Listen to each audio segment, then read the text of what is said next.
Corría el año del 98, cuando en la ciudad en la que vivo atravesaba una terrible crisis de empleos. Mi esposo, que era el que proveía el sustento económico, trabajaba para un periódico llamado El Sol de Tampico, un periódico que hasta el día de hoy es bien conocido.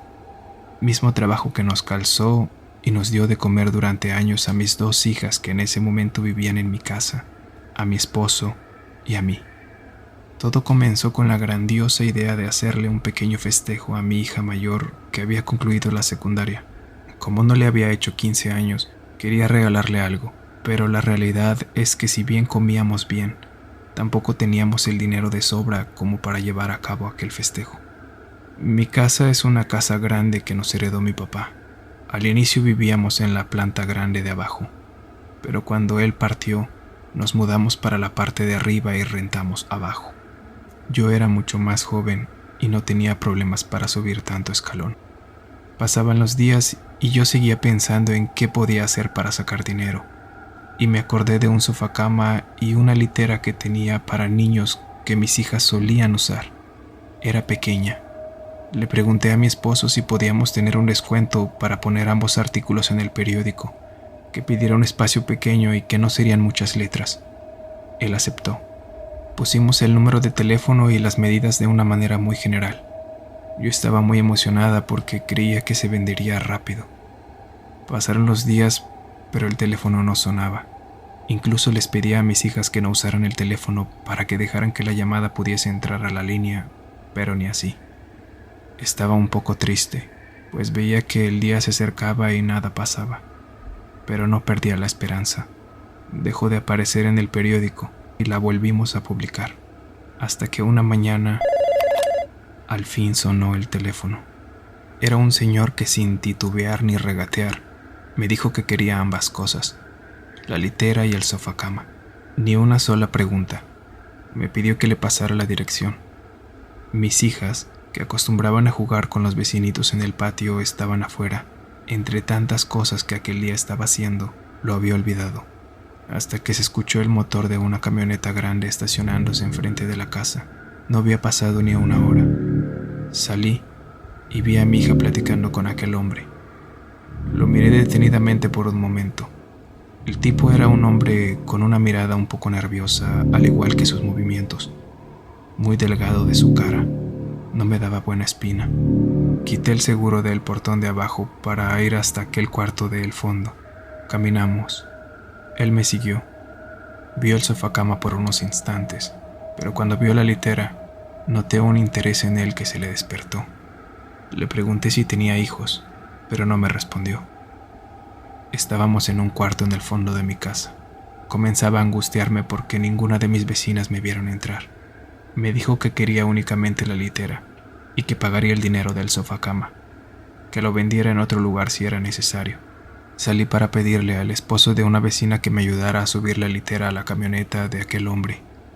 Y cuando volví, el tipo estaba viendo nuestras fotos familiares en la pared. Un instinto de mí me hizo irlo sacando de mi casa, así que le dije que tendría que salir a hacer unas compras, que tenía que sacar aquella litera pronto. Él se puso serio, más bien pensativo. Bajaron a aquella litera, la subieron a su camioneta, la amarraron, me pagó y se fue. En la noche no quise espantar a mi marido y le conté que me habían pagado la litera a un muy buen precio. Él, por estar tantas horas en su trabajo, siempre estaba cansado y pareció no importarle. 2 días más tarde, el teléfono a eso de las 3 de la tarde volvió a sonar. Descolgué y era un hombre que decía llamarse Gil. Reconocí su voz enseguida. Era el mismo tipo de la litera. Escuchaba su respiración en la bocina del teléfono mientras me decía en un tono placentero que había descansado muy bien la noche anterior en aquellos colchones. En mi cabeza ya lo tenía como alguien raro. Para ese momento ya había una alerta en mí, pero dije, bueno, suponiendo que me quiere agradecer. Me quedé callada. Él no me dijo nada más y colgó. En la noche, ya cuando estaba en la cama a punto de dormirme, lo volví a pensar.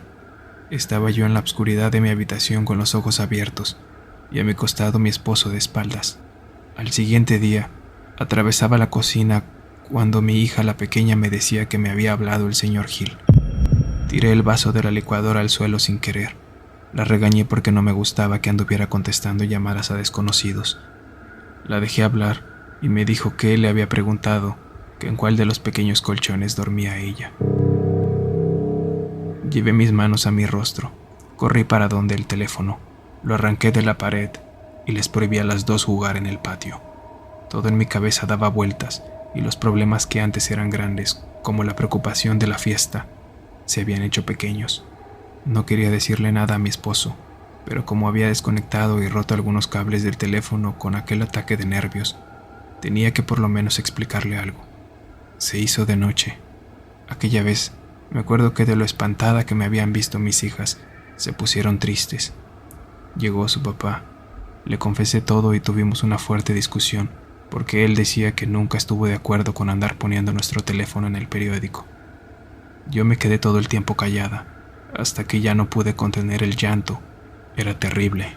El tipo sabía nuestra dirección y nuestras caras las reconocía. Durante esos meses yo pensé en ya no mandar a mis hijas a la escuela. Yo quedé espantada de cualquier camioneta que escuchaba que se estacionara fuera de la casa. Mis hijas por suerte ya no viven en la casa y están lejos, pero aún así, no hay día que abra la puerta sin antes asomarme por las cortinas.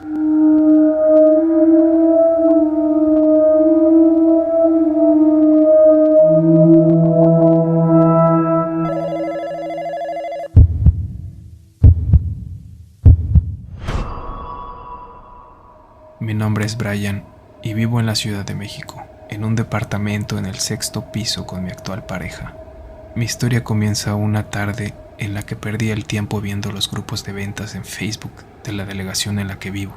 Es algo que suelo hacer seguido mientras voy en el metro después de mi trabajo. Ese día en particular, encontré el perfil de un negocio que vendía muñecos tejidos personalizados a sobrepedido. Los muñecos me parecieron muy lindos, ya que mostraba fotos reales de su trabajo, junto con la foto de la persona de la cual se inspiraba para hacer el muñeco.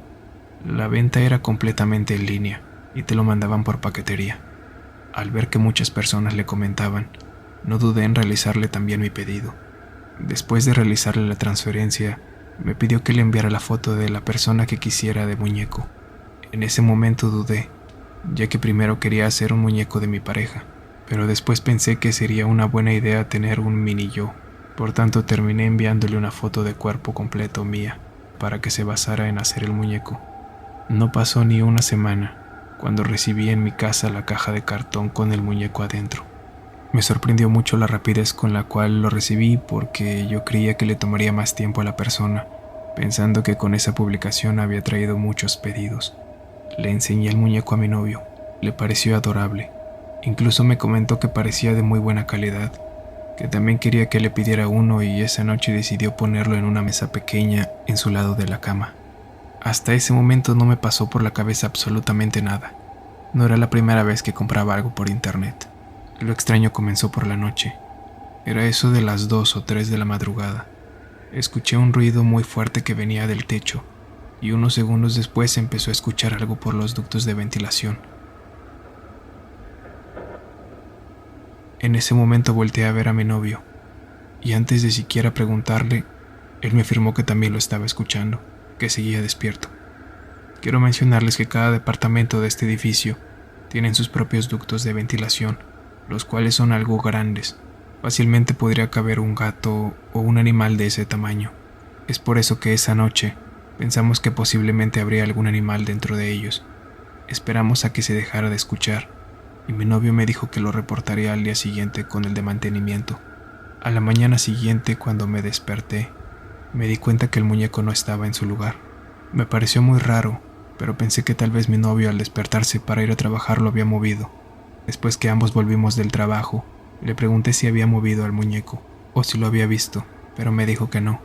Incluso me ayudó a buscarlo por todo el departamento, y al final lo encontró a él dentro del ropero. En ese momento me pareció raro, pero sinceramente creí que se trataba de una broma suya, porque así es, así que lo dejé pasar. Esa noche estábamos platicando acerca de unos problemas de mi trabajo, y volvimos a escuchar ruidos en la ventilación, pero esta vez eran más seguidos. como si muchos animales estuvieran caminando a través de los ductos. Nuevamente tratamos de dormirnos, diciendo que se trataba de animales y que lo reportaríamos ahora si apenas amaneciera. Cuando desperté, extendí mi mano buscando mis lentes. Al no sentirlos con el tacto, me paré para acercarme con los ojos lo más que podía al lado de la cama, donde siempre los dejo. Sufro de miopía, así que el usar lentes no es una opción. Escuché a mi novio acercarse que venía del baño, y le pregunté que si podía checar si debajo de la cama estaban mis lentes, pero para mi sorpresa, me dijo que él también estaba buscando por todo el cuarto su cartera. No fue hasta ese momento cuando sentí que algo estaba pasando. Era ya mucha coincidencia que un día antes el muñeco estuviera en otro lugar, y ese día perdiéramos algo muy importante para los dos. Bajamos al área administrativa, y vimos que varios de nuestros vecinos de otros pisos también estaban ahí, quejándose de los mismos ruidos por las noches. La mayoría concordaba que se trataba de animales. Incluso mencionaron que se habían metido a sus cocinas, que habían encontrado la sal regada en el suelo. Ese mismo día decidí reportarme enfermo en el trabajo para ir a comprarme unos nuevos lentes. Cuando volví del centro, me encontré a una vecina en el elevador. Me preguntó si había escuchado acerca de los ruidos en la ventilación, y le comenté que sí. Ella me dijo muy segura que no se trataba de animales, sino de duendes. Incluso me dijo que ella vio a un par de ellos la noche anterior, que estaban en el fondo del pasillo hasta que los perdió de vista, que les había dejado dulces detrás de las macetas. Me dijo que hiciera lo mismo. La verdad es que mi pareja y yo siempre hemos creído que esa vecina es algo rara, pero con todo lo que yo había vivido las noches anteriores y por las cosas que se estaban perdiendo en casa, quise darle el beneficio de la duda. Esa noche me quedé dormido con la tele encendida, y entre mis sueños escuchaba el sonido de unas uñas rasgando el metal. Me desperté y escuché que aquel sonido venía de los ductos de ventilación, pero esta vez diferentes. Parecían ser unas uñitas como de un ratón que caminaba por el techo. Quise tratar de ignorarlos, pero después de un rato, sentí como algo jalaba mi cobija lentamente. Mi corazón se me aceleró al instante. Me asusté tanto que mi voz simplemente no salía. Lo único que hice fue encoger mi cuerpo y sujetar fuerte la cobija. Estuve durante unas horas despierto. A la mañana siguiente mi novio tuvo que despertarme. Me había quedado dormido, no supe a qué hora. Traté de alistarme lo más pronto posible, y mientras tendía la cama, vi que entre la cobija estaba mi muñeco, mirándome. En este punto yo ya no quería saber nada de eso, así que lo tiré debajo de la cama como pude y me dirigí a la cocina para contarle lo que había pasado la noche anterior a mi novio. Pero antes de hablar, él me dijo en un tono muy molesto que estaba seguro que los animales esos que andaban en los ductos de ventilación se habían metido a la cocina, pues había encontrado sal y que habían metido basura como de envolturas de dulces. Lo jalé del brazo y le dije que quería hablar con él, pero afuera del edificio cuando regresáramos en la noche. Durante todo ese día en el trabajo no dejé de pensar en lo que ocurría, en el muñeco y cómo había sentido que jalaban mi cobija la noche anterior. Cuando regresé del trabajo, abrí la puerta del edificio y vi al señor Chava, que es el intendente, sentado afuera del cuarto de mantenimiento. Tenía una cara muy pálida, como si hubiera recibido una mala noticia. Me acerqué a él y le pregunté si todo estaba bien. Me comentó que no quería asustarme, pero que había visto algo que no debía. En ese momento pasaron muchas cosas por mi cabeza, y entre ellas la situación que estaba viviendo. Le pedí que me contara qué había visto, y con un rostro sin expresión, me contó que ese mismo día por la mañana, mientras barría los pasillos de mi piso, escuchó cómo la rejilla de la ventilación se caía, y cuando se dio la vuelta, vio una especie de monos raros, unos muñecos que iban corriendo. Me dijo que él no cree en esas cosas, pero que él claramente los vio, que intentó grabar pero del miedo no pudo ni sacar su celular, que en ese momento solo se puso a rezar, que eran alrededor de 3 o 4 que se movían como una persona cuando se está convulsionando, que su mirada era muy soberbia y que el primer muñeco fue el que pudo ver más a detalle, que era un muñeco con unos cuernos grandes parado en 2 patas. En ese momento todo tuvo sentido para mí. Es como si todo lo que había vivido días atrás desde que me llegó ese muñeco cobrara sentido. Le comenté al señor Chava que tal vez yo tenía la culpa de todos los ruidos en la ventilación y de lo que vio. Le expliqué que había comprado un muñeco en internet y enseguida me dijo que me deshiciera de él. El señor Chava es un hombre muy devoto y en ese momento rezó por mí y pidió que cualquier cosa que me estuviera queriendo hacer daño se alejara de mi vida. Me recomendó que acudiera a la iglesia. También me pidió que por ningún motivo le enseñara ese muñeco y que lo alejara del edificio, que en este edificio habitan muchos ateos y que a estos seres se le facilita más acceder a los lugares cuando las personas no tienen fe. En cuanto llegué al departamento busqué al muñeco que estaba seguro había dejado debajo de mi cama, pero para mi sorpresa ya no estaba. Por más que lo busqué por todo el departamento, no lo volví a encontrar. Tampoco mis lentes ni la cartera de mi novio. Después de ese día dejaron de sonar los ductos de ventilación. También traté de contactar el perfil donde compré mi muñeco, pero lo habían eliminado. Yo por miedo a que volviera hice todo lo que me recomendó el señor Chava, pero siendo honesto, aún me queda el miedo de saber que alguien de internet, quién sabe quién, tiene mi foto de cuerpo completo. Si el video te ha gustado, no olvides suscribirte. Hasta la próxima.